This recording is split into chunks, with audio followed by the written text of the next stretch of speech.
Good morning everyone. Today we'll start the theorems related to differential vector functions. उससे पहले मैं आपको एक रिज़ल्ट बता दूं. हमने डिफरेंशिएबल वेक्टर फंक्शन पढ़ा है, कॉन्टीन्यूटी पढ़ी है वेक्टर फंक्शन की. कोई भी डिफरेंशिएबल फंक्शन है वो कॉन्टीन्यूस होगा ही होगा. We can say that every differentiable vector function is continuous, लेकिन ऐसा ज़रूरी नहीं है कि every continuous function is differentiable. Now इससे रिलेटेड डिफरेंशिएशन से रिलेटेड कुछ थ्योरम्स हैं, वो करेंगे विद देयर प्रूफ. तो देखो, सबसे पहले हमारी जो थ्योरम है, अगर आपके पास F G H 3 differentiable vector functions हैं ऑफ स्केलर टी, और एक आपके पास स्केलर फंक्शन है phi of same variable T, then we have to show that first कि derivative of F vector plus F vector function plus G vector function is equals to derivative of F vector function plus derivative of G vector function. Similarly for dot product, derivative of F dot जी क्या होगा, F dot derivative of G vector function plus G dot derivative of F vector function. And cross product का derivative क्या होगा, F cross derivative of G vector function and derivative of plus derivative of F vector function cross जी.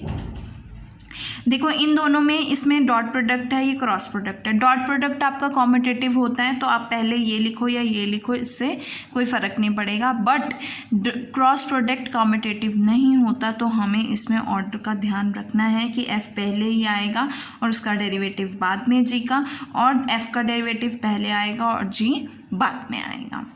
अब बात करते हैं कि अगर आपके पास एक स्केलर फंक्शन है और दूसरा आपके पास वेक्टर फंक्शन है, तो उन दोनों का डेरिवेटिव फाइंड आउट करना है. तो phi as it is derivative of vector function plus derivative of phi scalar function into vector function.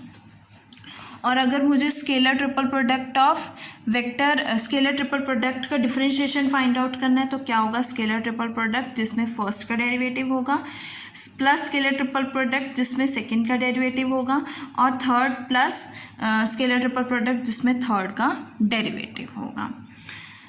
Now vector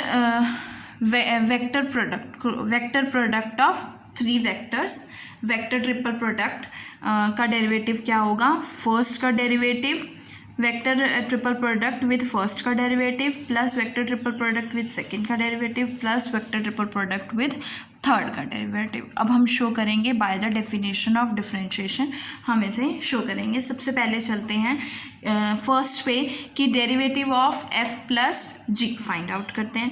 अब एफ प्लस जी है, सो एफ वेक्टर में चेंज क्या होगा, एफ प्लस डेल एफ होगा, और जी वेक्टर में change क्या होगा, जी प्लस डेल जी होगा.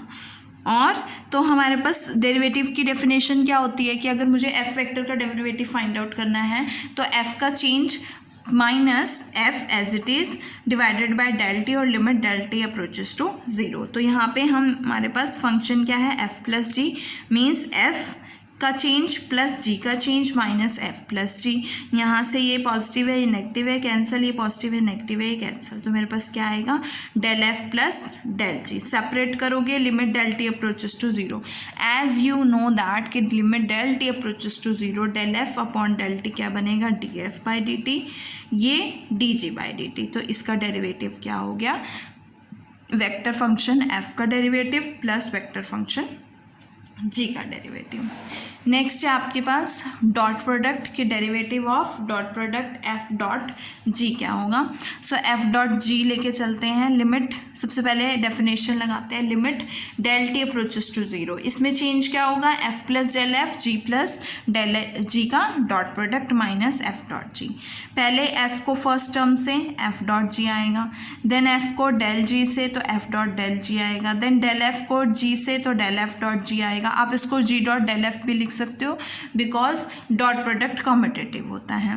उसके बाद डेल एफ को डेल जी से, और क्या बचा, एफ को और ये टर्म आपके पास क्या आएगी as it is minus F dot G. ये पॉजिटिव है, ये नेगेटिव है, ये कैंसिल आउट हो जाएगा। आपके पास क्या बचा F dot del G plus del F dot G plus del F dot del G divided by del T. Separate कर दो F dot del G by del T. Limit लोगे del T approaches to zero, ये independent है del T से, तो ये क्या बन जाएगा D G by D T बन जाएगा। ये क्या बनेगा D F by D T बनेगा। और ये क्या बनेगा आपके पास D F by D T बनेगा। लेकिन जब आप इसकी लिमिट लोगे, limit del T approaches to zero del G क्या बनेगा, देखो डेल जी क्या है आपके पास, डेल जी वेक्टर चेंज है। अगर मुझे ये किसका फंक्शन है, टी का फंक्शन है, तो क्या होगा ये चेंज आएगा आपके पास। चेंज क्या बनेगा टी प्लस जी ऑफ क्या बनेगा G of T plus del T minus G of T बनेगा। यही बनेगा ना, चेंज का मतलब यही है ना। तो G vector function of G of T plus del T minus G of T. अब हमें क्या लेनी है, limit del T approaches to zero, तो डेल टी को ज़ीरो पुट कर दो, क्या आएगा G of T minus G of T, we get value zero. और ज़ीरो का किसी के साथ भी डॉट प्रोडक्ट करोगे तो आपके पास क्या बनेगा ज़ीरो, तो ये वैल्यू ज़ीरो हो जाएगी। और ये दोनों क्या हो जाएंगे F dot D G by D T plus D F by D T dot G. Means dot product का डिफ्रेंशिएशन क्या होती है, first as it is dot second की डिफ्रेंशिएशन प्लस फर्स्ट की differentiation dot second as it is. Now next है cross product की का derivative. देखो क्रॉस प्रोडक्ट का डेरिवेटिव सबसे पहले F plus del F cross G में क्या चेंज है, G plus del G minus F cross G. Open करोगे F cross del G, del F cross G और del F cross del G minus F cross G. ये इससे cancel हो जाएगा, आपके पास ये बचा। सेम डेल टी से डिवाइड करोगे, ये लिमिट के साथ क्या बनाएगा D G by D T बनाएगा, और ये लिमिट के साथ क्या बनाएगा D F by D T बनाएगा। अगेन ये तो D F by D T हो जाएगा, लेकिन डेल जी क्या होता है ज़ीरो होता है। अब मैंने बताया क्या हो जाएगी वैल्यू ज़ीरो हो जाएगी। सो मेरे पास क्या वैल्यू आएगी F cross D G by D T plus D F by D T cross G, और ये आपके पास क्रॉस प्रोडक्ट का डेरिवेटिव होगा। नेक्स्ट है आपके पास इस आपको थ्योरम में ध्यान रखना है क्रॉस प्रोडक्ट, क्योंकि क्रॉस प्रोडक्ट जो है कॉम्पिटिटिव नहीं होता, तो उसका ऑर्डर आपको रिमेंबर करना है, ध्यान रखना है कि चेंज ना हो। उसके बाद हमारे पास अगर आपके पास एक स्केलर फंक्शन है और एक वेक्टर फंक्शन है, उनके प्रोडक्ट का डेरिवेटिव फाइंड आउट करना है, तो फ्लेट फाई में जो चेंज है वो फाई प्लस डेल फाई ले लेते हैं, और जो एफ में चेंज है वो एफ प्लस डेल एफ ले लेते हैं। तो मेरे पास क्या आएगा phi plus del phi F plus del F minus phi F. देखो एक स्केलर फंक्शन है और एक वेक्टर, जब आप स्केलर को वेक्टर से मल्टीप्लाई करते हो वो सिंपली मल्टीप्लाई हो जाता है, उसमें डॉट प्रोडक्ट या क्रॉस प्रोडक्ट की ज़रूरत नहीं होती, क्योंकि डॉट प्रोडक्ट और क्रॉस प्रोडक्ट सिर्फ दो वेक्टर्स का ही होता है। एक स्केलर और वेक्टर की जो है सिंपल मल्टीप्लिकेशन होती है। तो यहाँ से ये एक स्केलर है एक वेक्टर है, तो 5f होगा। Similarly for second, similarly for third and similarly for fourth. तो ये बनेगी आपके पास, ये टर्म इससे कैंसिल हो जाएगी। डी टी डेल टी को सेपरेट करोगे, ये लिमिट के साथ देखो ये वाली टर्म लिमिट के साथ क्या बनाएगी D F by D T phi D F by D T, और ये क्या बनाएगी D phi by D T F. और सिमिलरली डेल एफ वेक्टर है चेंज, जैसे मैंने डेल जी को ज़ीरो, डेल जी जो है as del T approaches to zero, del G zero का अप्रोच करता है, इसी तरह से डेल एफ टी ज़ीरो को अप्रोच करेगा, तो ये टर्म ज़ीरो हो जाएगी। और आपके पास क्या आएगा phi times D F by D T plus D phi by D T times F vector. Now next चीज़ फिफ्थ कि स्केलर ट्रिपल प्रोडक्ट का डेरिवेटिव कैसे फाइंड आउट करेंगे। So derivative of scalar triple product F dot G cross H. तो क्या आएगा, पहले dot product है तो डॉट प्रोडक्ट यूज़ करो, first as it is second का डेरिवेटिव प्लस फर्स्ट का derivative second as it is. अब क्रॉस प्रोडक्ट का फॉर्मूला यूज़ करो, क्रॉस प्रोडक्ट का क्या होगा first as it is cross second का derivative plus second as it is cross first का डेरिवेटिव। तो ये बनेगा, इसको इसके साथ मल्टीप्लाई करोगे तो ये टर्म आएगी, इसका इसके साथ डॉट प्रोडक्ट करोगे ये टर्म आएगी, और इसका इसके साथ ये टर्म आएगी। ये किसका स्केलर ट्रिपल प्रोडक्ट बनेगा? F G D H by D T का स्केलर ट्रिपल प्रोडक्ट। ये F D G by D T H का स्केलर ट्रिपल प्रोडक्ट, और ये एफ वेक्टर का डेरिवेटिव जी और एच का स्केलर ट्रिपल प्रोडक्ट बनेगा। तो इट मीन्स अगर आप इसको अरेंज करोगे तो फर्स्ट स्केलर ट्रिपल प्रोडक्ट में फर्स्ट का डेरिवेटिव होगा, plus second scalar triple product में सेकंड का डेरिवेटिव होगा, plus third scalar triple product में थर्ड का डेरिवेटिव होगा। यहाँ से हम derivative of scalar triple product find out कर सकते हैं, और इसमें भी हमें साइक्लिक ऑर्डर को मेंटेन करके रखना है। अब हम डेरिवेटिव फाइंड आउट करेंगे वेक्टर ट्रिपल प्रोडक्ट का। सो सबसे पहले लेके चलते हैं एफ क्रॉस, ये भी आपके पास सपोज एक वेक्टर फंक्शन है, ये भी वेक्टर फंक्शन है। दो वेक्टर फंक्शन का क्रॉस प्रोडक्ट है, और दो वेक्टर फंक्शन के क्रॉस प्रोडक्ट का डेरिवेटिव क्या होगा अभी हमने शो किया है। F first as it is cross second का डेरिवेटिव प्लस फर्स्ट का डेरिवेटिव क्रॉस दिस। अब यहाँ पे अगेन दो वेक्टर्स है तो अगेन सेम यूज़ करोगे, first as it is cross second का डेरिवेटिव प्लस सेकेंड का डेरिवेटिव फर्स्ट का derivative cross second as it is. तो इसको इससे मल्टीप्लाई करोगे, फिर इसको इससे मल्टीप्लाई करोगे, और फिर ये तो है यहाँ अरेंज करोगे तो फर्स्ट में फर्स्ट वेक्टर ट्रिपल प्रोडक्ट में फर्स्ट का डेरिवेटिव फर्स्ट वेक्टर फंक्शन का, सेकेंड में सेकेंड वेक्टर फंक्शन का, और थर्ड में थर्ड वेक्टर फंक्शन का डेरिवेटिव होगा। और यहाँ से ये थ्योरम जो है आपकी ख़त्म होती है। अब हमारा जो नेक्स्ट टॉपिक है वो क्या है? Derivative of function of a function, कि अगर हमें एक फंक्शन के फंक्शन का डेरिवेटिव फाइंड आउट करना है। So let us suppose that कि आर वेक्टर जो है डिफरेंशिएबल वेक्टर फंक्शन है, और एज यू नो दैट कि जो वेक्टर फंक्शन होता है vector function of a scalar variable होता है हमेशा।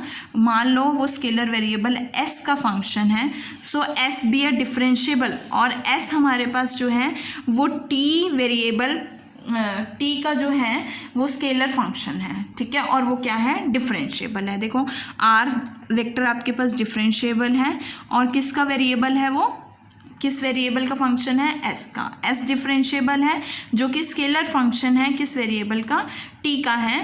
तो आर को अगर मुझे टी के रिस्पेक्ट में डिफरेंशिएबल शो करना है, मीन्स कि आर का derivative with respect to T find out करना है, तो क्या होगा? जैसे हम चेन रूल करते थे कि आर का डेरिवेटिव एस के रिस्पेक्ट में और एस का डेरिवेटिव टी के रिस्पेक्ट में सेम यूज़ करेंगे, कि अगर आर डिफरेंशिएबल है with respect to S and S differentiable है विद रिस्पेक्ट टू टी, तो आर डिफरेंशिएबल होगा विद रिस्पेक्ट टू टी होगा, वही करेंगे। तो del R by D T क्या बनेगा आपके पास? आर का डेरिवेटिव एस के रिस्पेक्ट में और एस का डेरिवेटिव टी के रिस्पेक्ट में। ये हमने स्मॉल चेंजेस ले लिए आर एस और टी के। सो यहाँ से taking limit on both sides, ये क्या बनेगा आपके पास? D R by D T, ये क्या बनेगा? D R by D S, और ये क्या है? D S by D T. तो यहाँ से D R by D T की वैल्यू क्या आएगी? D R by D S and D S by D T. Now next topic है हमारा कांस्टेंट वेक्टर्स। देखो कांस्टेंट वेक्टर्स क्या होते हैं?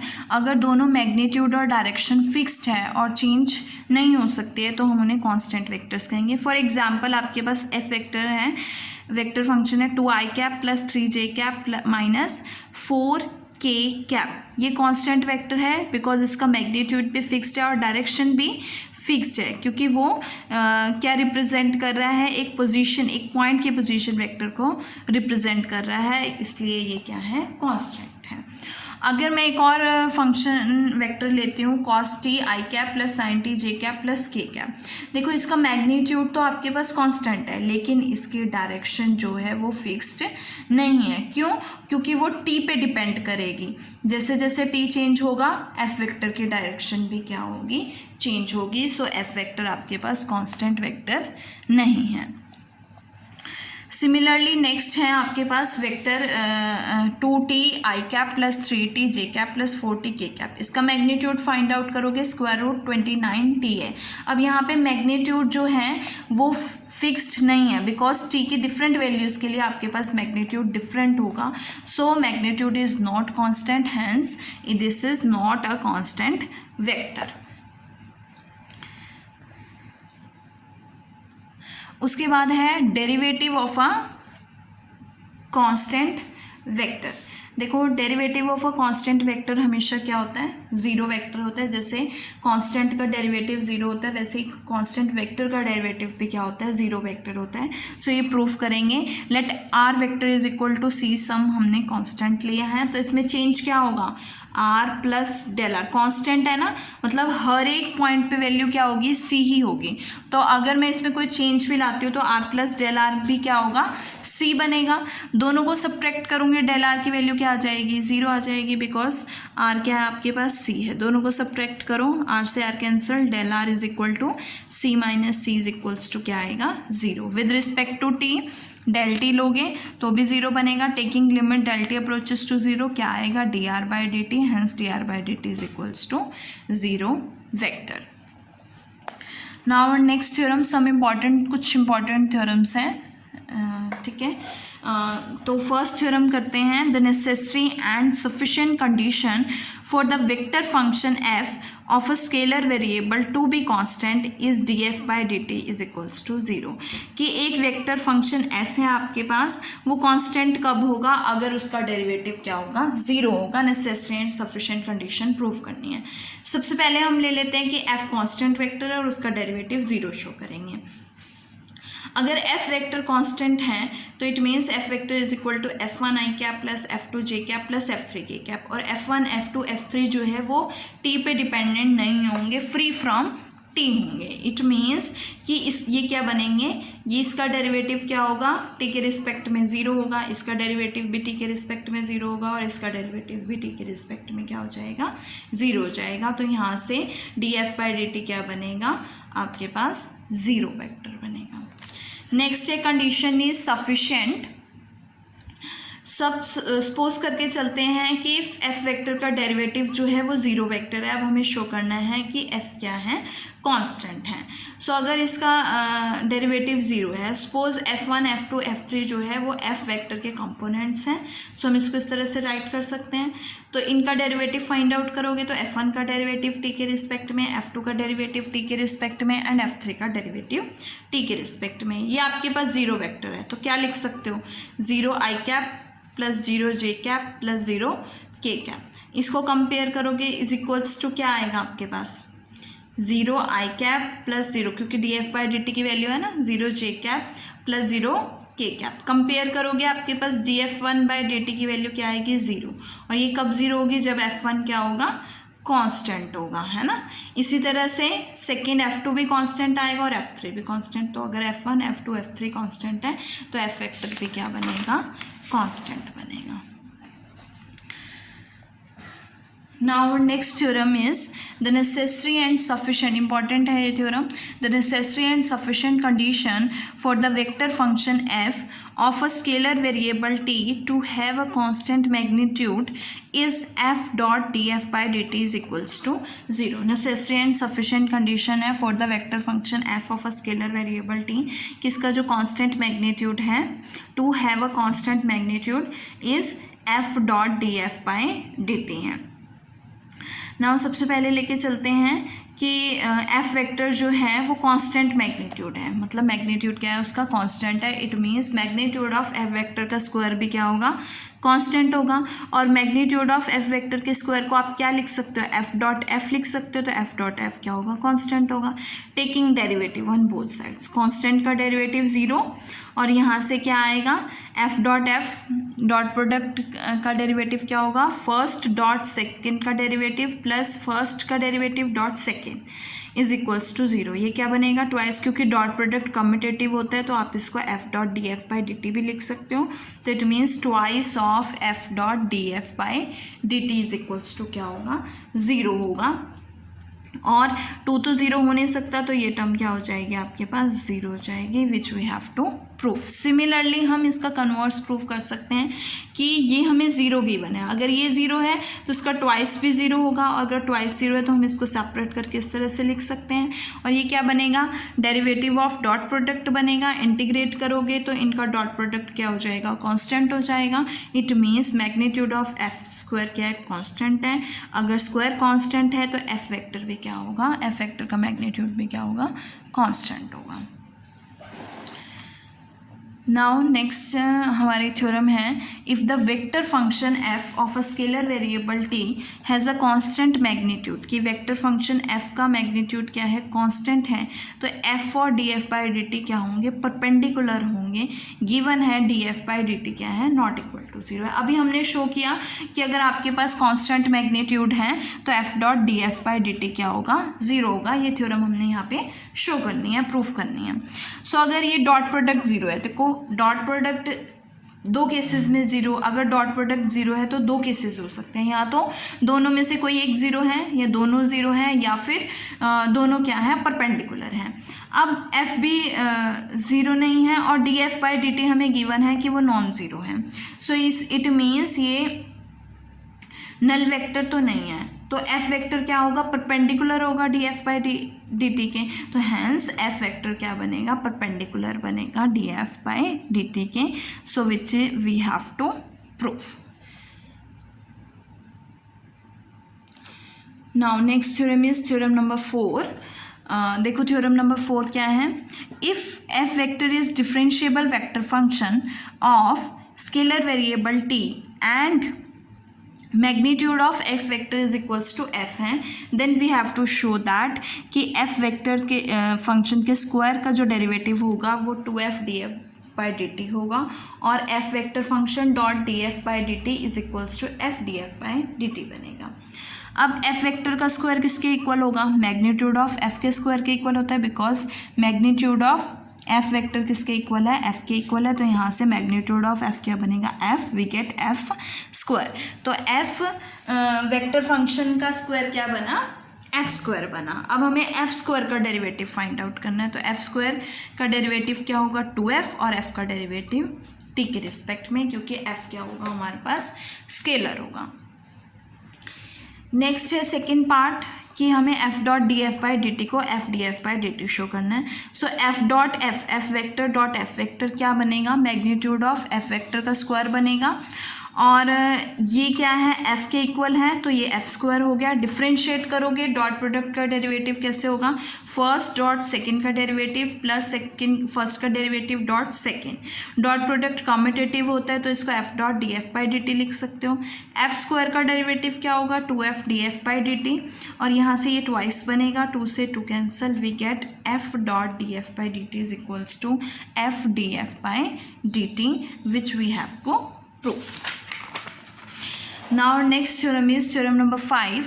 If f vector is a differentiable vector function of the scalar variable t, then derivative of f cross D F by D T क्या बनेगा, f cross D square F by D T square. दोनों का cross product का formula लगाओ derivative का, first into second का derivative, second order derivative हो जाएगा, प्लस फर्स्ट का derivative into second as it is. अब दोनों सेम क्वांटिटीज़ हैं और दोनों का प्रोडक्ट सेम क्वांटिटीज़ का क्रॉस प्रोडक्ट ज़ीरो हो जाता है, तो यहाँ से हमारे पास ये प्रूफ हो जाएगा। नाउ नेक्स्ट थ्योरम है थ्योरम नंबर 6 और लास्ट थ्योरम है और मोस्ट इम्पॉर्टेंट थ्योरम है, ध्यान से देखना। The necessary and sufficient condition for the vector function F vector of a scalar variable T to have constant direction is F cross D F by D T. हमें क्या show करना है कि अगर डायरेक्शन कांस्टेंट है तो F cross D F का by D T zero होगा, और अगर F cross D F by D T zero है तो डायरेक्शन कैसी होगी, कांस्टेंट होगी। सो एफ वेक्टर मैंने वेक्टर फंक्शन ले लिया किस स्केलर वेरिएबल का, टी का। सपोज एफ कैप उसका क्या है, यूनिट वेक्टर है इन डायरेक्शन ऑफ एफ वेक्टर, तो मैं, और एफ मैग्नीट्यूड है, तो अगर एफ मैग्नीट्यूड है और एफ कैप जो है उसके डायरेक्शन है, तो मैं एफ वेक्टर को लिख सकती हूँ एफ इंटू एफ कैप, इस तरह से रिप्रेजेंट कर सकते हैं ना। अब मुझे इसका डेरिवेटिव फाइंड आउट करना है, ये स्केलर है ये वेक्टर है, स्केलर फंक्शन और वेक्टर फंक्शन का जो डेरिवेटिव होगा वो यू इंटू ई से U as it is, F as it is, और इसका डेरिवेटिव प्लस स्मॉल एफ का derivative plus vector function as it is F cap, और यहाँ पे क्या आएगा D F by D T. Next चलते हैं F cross D F by D T पर। नेक्स्ट चलते हैं F cross D F by D T पे। तो एफ की वैल्यू क्या है, F cap cross D F by D T क्या है, ये वैल्यू है, तो ये आ जाएगी। तो इसका क्रॉस प्रोडक्ट इसके साथ, ये वेक्टर है, ये वेक्टर है, ये स्केलर है, तो ये सिंपली मल्टीप्लाई हो जाएंगे, एफ स्क्वायर हो जाएगा और इन दोनों का क्या होगा, क्रॉस प्रोडक्ट होगा। सिमिलरली ये स्केलर है, ये स्केलर है, आपस में मल्टीप्लाई हो जाएंगे और F cap cross F cap क्या होगा, ये ज़ीरो हो जाएगा, बिकॉज सेम क्वांटिटीज़ का क्रॉस प्रोडक्ट ज़ीरो होता है। तो आपके पास क्या बचा, ये बचा। अब हमें नेसेसरी और सफिशिएंट कंडीशन शो करनी है। तो सबसे पहले लेके चलते हैं कंडीशन इज नेसेसरी। आपके पास क्या है, F cross D F by D T is equals to F square F cap cross D F cap by D T. ये रिजल्ट आया है। सबसे पहले लेके चलते हैं condition is necessary. Necessary means कि एफ की जो डायरेक्शन है वो कांस्टेंट है, as direction of F and F cap is same, so direction of F cap is constant. Also magnitude of F cap क्या होगा, कांस्टेंट होगा, क्योंकि ये क्या है, यूनिट वेक्टर है। अब आपके पास एफ कैप जो है वो कांस्टेंट वेक्टर है, और अगर एफ कैप कांस्टेंट वेक्टर है तो उसका डेरिवेटिव भी क्या हो जाएगा, ज़ीरो हो जाएगा। अगेन रिपीट करती हूँ कि एफ वेक्टर आपके पास, एफ वेक्टर की डायरेक्शन आपने कांस्टेंट कंसिडर की है।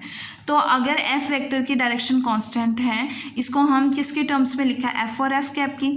तो एफ कैप भी क्या होगा, एफ वेक्टर और एफ कैप सेम है, तो एफ कैप की डायरेक्शन भी क्या होगी, कांस्टेंट होगी। और एफ कैप जो है यूनिट वेक्टर है, तो इसका मैग्नीट्यूड तो कांस्टेंट है ही है, डायरेक्शन भी कांस्टेंट है, तो ये कैसा बन गया, कांस्टेंट वेक्टर बन गया। और कांस्टेंट वेक्टर का डेरिवेटिव क्या हो जाएगा, ज़ीरो हो जाएगा। और अगर ये ज़ीरो हो जाता है तो इसका क्रॉस प्रोडक्ट किसी के साथ भी ज़ीरो हो जाएगा, मीन्स ये टर्म क्या बन गई आपके पास, ज़ीरो हो गई। तो ये ज़ीरो हो गई तो क्रॉस प्रोडक्ट क्या हो जाएगा, ज़ीरो हो जाएगा, जो हमें प्रूफ करना था। नेक्स्ट है कंडीशन सफिशिएंट, मीन्स कि ये क्रॉस प्रोडक्ट आपको ज़ीरो दिया हुआ है, ये ज़ीरो है, ये किसके इक्वल है, F square F cap cross D F cap by D T is equal to zero. ये तो मैग्नीट्यूड है, ये स्केलर है, ये ज़ीरो नहीं हो सकता, तो F cap cross D F cap by D T क्या हो जाएगा, ज़ीरो हो जाएगा। अब एफ कैप का मैग्नीट्यूड क्या है, कांस्टेंट है। हमने पीछे थ्योरम 2 में प्रूफ किया था कि अगर किसी वेक्टर का मैग्नीट्यूड कांस्टेंट होता है तो उसका और उसके डेरिवेटिव का डॉट प्रोडक्ट क्या हो जाता है, ज़ीरो हो जाता है। मतलब इन दोनों का डॉट प्रोडक्ट क्या हो जाएगा, ज़ीरो हो जाएगा। So from these two equations देखो, क्रॉस प्रोडक्ट भी ज़ीरो है और डॉट प्रोडक्ट भी ज़ीरो है।